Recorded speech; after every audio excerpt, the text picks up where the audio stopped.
Elhamdülillah, thumma elhamdülillah. Elhamdülillahi nahmeduhu ve nesta'inuhu ve nestağfiruh ve na'udhu billahi min şururi anfusina ve seyyiati a'malina. Men yehdihillahu fela mudille leh ve men yudlil fela hadiye leh. Neşhedü en la ilahe illallah vahdehu la şerike leh ve neşhedü enne Muhammeden abduhu ve habibuhu resuluh. Sallallahu ve sellem aleyhi ve ala alihi ve evladihi ve ezvacihi ve ashabihi ve etba'ihi bi ihsanin ila yevmiddin. Amma ba'du fe ya ibadallah, usikum bi takvallahi ve sem'i ve ta'ati. İnnallâhe ma'allezîne etteqav vellezîne hum muhsinun. Kâlallahu azze ve celle fi kitâbihil kerîm. A'ûzu billahi mineşşeytanirracîm. Bismillahirrahmanirrahim. Kul hel yestevillezîne ya'lemûne vellezîne la ya'lemûn. Sadakallahul azim. Esselamu aleyküm ve rahmetullahi ve berekatuhu. Hürmetli ağalarım. İnşallah bugünkü hutbemizin mevzusu ilim ve ilimde verilgen emniyet. Birinciden hatırlatmaka isteyeyim, hürmetli ağalarım. Allah-u Teala bizlerini yarattığı vakit bizler için porçalanması gerekli kümer önemli sıfatlar verdi. O sıfatlarda bizlerge emanet olup verilgen sıfatlarda sahip çıkmak her bir Müslümanın üstünde farzdır. Ve bu sıfatlardan birisi nedir? Akıldır. Bunun için aklını gerekli gibi kullanmadan deli olan bir adam dinimizde sualsizdir. Kimse ona sual soramıyor. Allah-u Teala ona sual soramıyor. Çünkü bu adam delidir. Ama aklı yerinde olduğu halde onu kapatmaya çalışan, düşünme kabiliyetini yok etken bir adam mutlaka bu aklı için ne yapılacak? Sorulacak. Günümüzde insanlar narkotik yiyen, sigaret yiyen, rakı yiyen, başka haramlar ne yaparlar? Aklın yakşı düşünmesini ortaya kapatarlar. Allah-u Teala ise o aklını bizlerge ne yaptı? Emanet olup verdi. Düşünmek için. Neyini düşünmek için? Onun varlığını düşünmek için. Misal için alimlerimizin ayttığı gibi her bir insan ahirette tek olan Allah'a kabul etti mi onu, etmedi mi? Onu taptı mı, tapmadı mı? Yönelişini soracak. Yani araştırma yaptı mı bu yönde, yoksa yapmadı mı? Ama ibadetlerden sormayacak. Misal için bir Afrika'nın bir yerinde adam yaşay, o adamın yanına hiçbir adam gelmedi dini bilgen ve dini oğa öğretmedi. Elbette bu adam namaz kıldın mı, kılmadın mı, zekat verdin mi, vermedin mi? Bu suallerden sorulmayacak diler alimlerimiz. Ama kaysı sual sorulacak oğa? Tek olan Allah'ını taptın mı, araştırdın mı? Bunun örneği misali Kur'an-ı Kerim'de İbrahim Aleyhisselam'ın alakalı olup bizlerge öğretilmektedir. Ne dedi İbrahim Aleyhisselam? Ayını, yıldızlarını gördüğü vakit, güneşini gördüğü vakit ne ayıttı? İşte bu benim Rabbimdir dedi. Asıl onlar yok oldan sonra ne ayıttı? La uhibbel afilin. Ben yok olan şeylerini sevmeyeyim, beğenmeyeyim. Allah dediğin kimse her vakit olması gerek. Bugün var, yarın yok. Kunduz var, gece yok. Düşte var, padvanın içinde yok. Böyle düşünceler olmaması gerek. Ve İbrahim Aleyhisselam aklı neye geldi? Men bularını hepsini yaratkan, güneşini de, ayını da, yıldızlarını da, dünyanı da, beni de, her şeyini yaratkan, tek olan Allah'a teslim oldu dedi. Onun için alimlerimiz aytalar, akıl niçin gerekirken? Tek olan Allah'ını tapmak için, kullanmak gerek. Yoksa onu uyuşturucularla keyif için kullanıp da adamın bir yerlerde, köklerde uçması için akıl verilmedi. Ananın, babanın üstünde ise birinci görev nedir? O evladına aklını Allah'a doğru yönetmektir. Evladım bak, seni de beni de yaratan Allah var. Onun misali mi var Kur'an-ı Kerim'de? Var. Allah-u Teala'da öz nasihatlarını, öz terbiyesini nam kazangan en büyük abidlerden, en büyük salihlerden birisi Luqman Aleyhisselam. Ve Kur'an-ı Kerim'de onun hikayesi bizlerge geçmektedir. Allah-u Teala Luqman Aleyhisselam'ı Kur'an-ı Kerim'de көрсетті. Bizler onun hakkında bilgi alayıq. Ne aytkan Luqman Aleyhisselam? Evladım, Allah'tan başka kimseye ibadet etme. Namaz kıl, zekat ver, oraza kıl. Adamlar arasında burnunu koterip kibirli yürüme. Kimseye kıçırıp laf etme. Sesin yavaş olsun. Çünkü seslerin en çırpını eşeğin sesidir dedi. Nedir bunların hepsi saygılı ağalarım? Terbiyat. Bunların hepsi terbiyat. Bizim evlatlarımızda, evlatlar bizlerge emanet olup verildi Allah tarafından. 10 yıl, 20 yıl, 50 yıl balları olmadan adamlar var.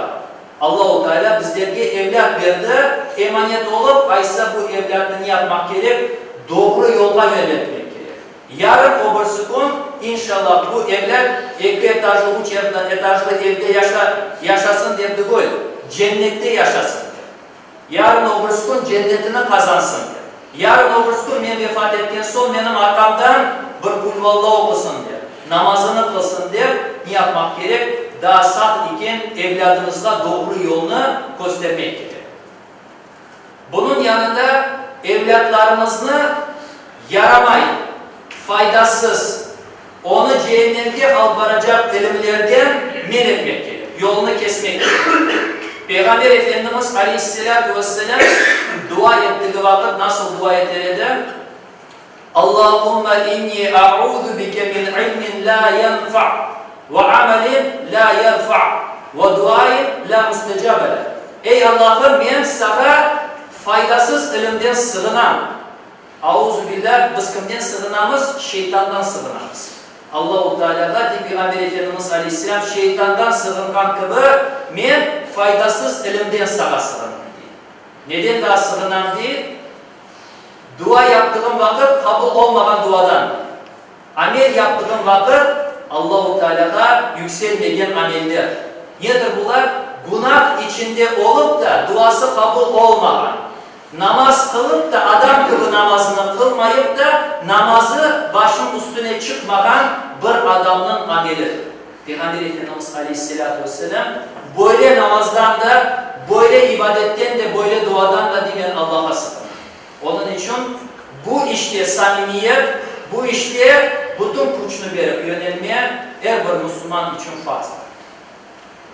Hürmetli ağalarım, İlim almak farz olduğu gibi ilim birisini öğretmek de farzdır. Peygamber Efendimiz Aleyhisselatü Vesselam ne buyurdular? Talabul ilmi faridatun ala kulli muslimin ve muslimetin. İlimden talep etmek, bakınız, öğrenmek, biz talebe değiliz. Talebe nedir? Arap dilinden gelgen talep etmek demek. Talebe isteyen. Sen değilsin öğrenmeyi istemeyin. O talebe değildir. Gerçek talebe, ben öğrenmeyi isteyeyim, vermaka degen söyle. Ana şöyle deyip Peygamber Efendimiz Aleyhisselam böyle talep etken, ilmin isteyen kimse Müslümanlar arasında. Abay olsun, kadın olsun herkes için farzdır. Hem kadınlarımız öyle olması gerek, talep etmesi gerek dini bilgiler. Hem akaylarımız öyle olması gerek.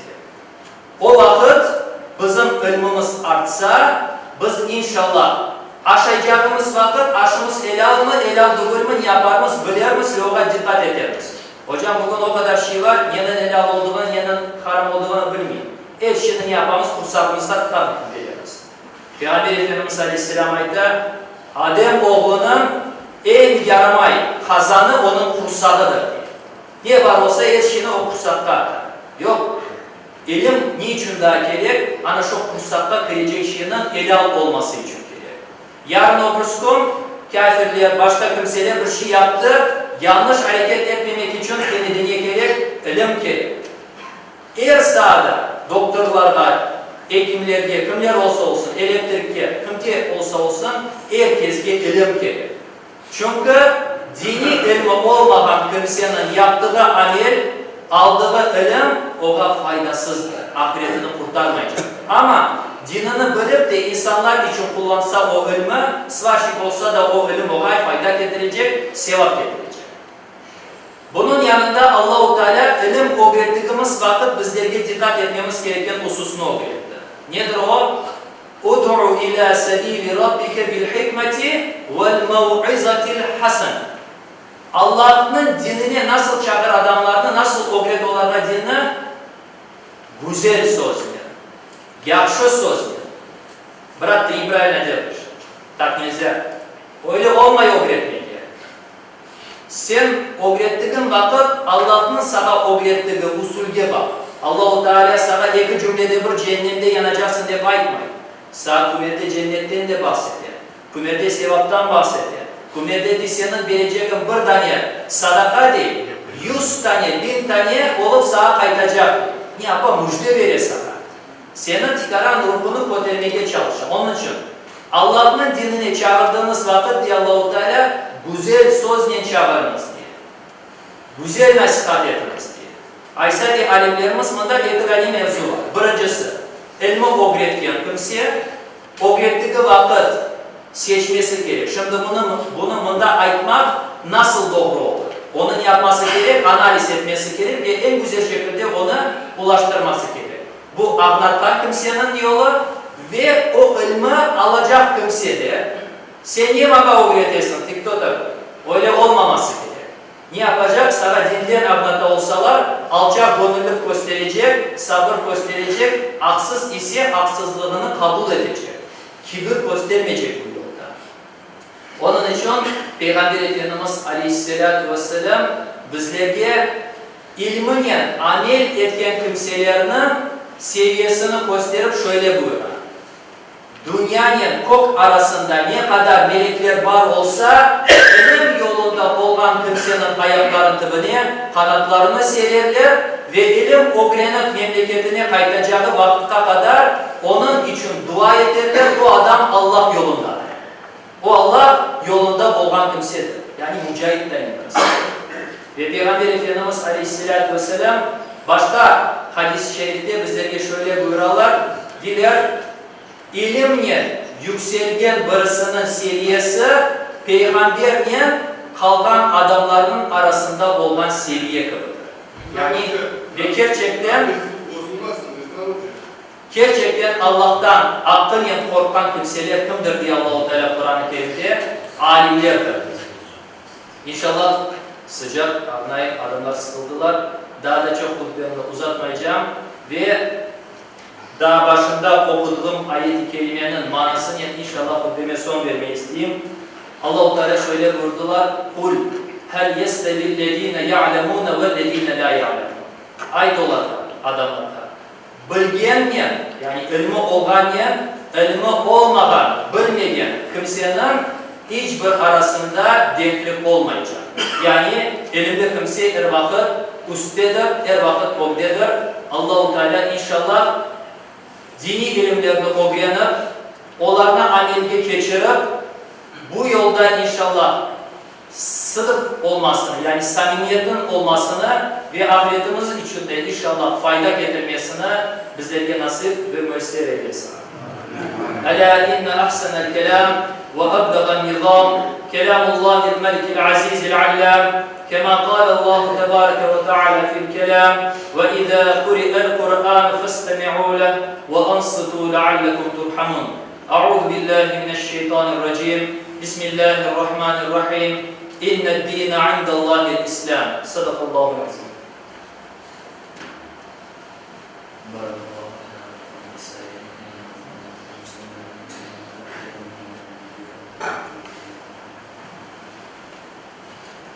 Elhamdülillah, elhamdülillah, elhamdülillahi hamden kâmilin. As-salatu vesselamu ala Resulina Muhammedin ve ala alihi ve sahbihi ecma'in.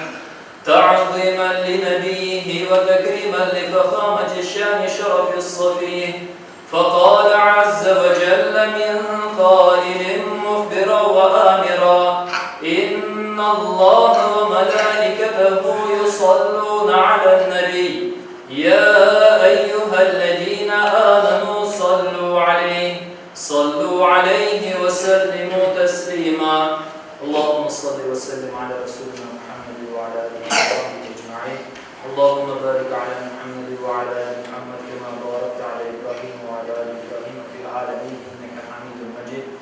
اللهم وارض عن الأربعة الخلفاء سيدنا أبي بكر وعمر وعثمان وعلي ذوي الصدق والوفاء وبقية عشرة المبشرة وآل بيت المصطفى وعن الأنصار والمهاجرين والتابعين إلى يوم الجزاء. اللهم اغفر للمؤمنين والمؤمنات والمسلمين والمسلمات الأحياء منهم والأموات يا قاضي الحاجات استجب دعاءنا برحمتك يا أرحم الراحمين. عباد الله، إن الله يأمر بالعدل والإحسان وإيتاء ذي القربى وينهى عن الفحشاء والمنكر والبغي يعظكم لعلكم تذكرون. Okuduğum ayet-i kerimede Yüce Mevlamız şöyle buyururlar: adaletli olunuz. Yakın soy akrabalarınızla yaşlı bakınız. Çirkin şeylerden, zinadan, fuhuştan uzak durunuz. İnşallah bunların hepsini işitip yerine getirirsiniz diye bizlerden.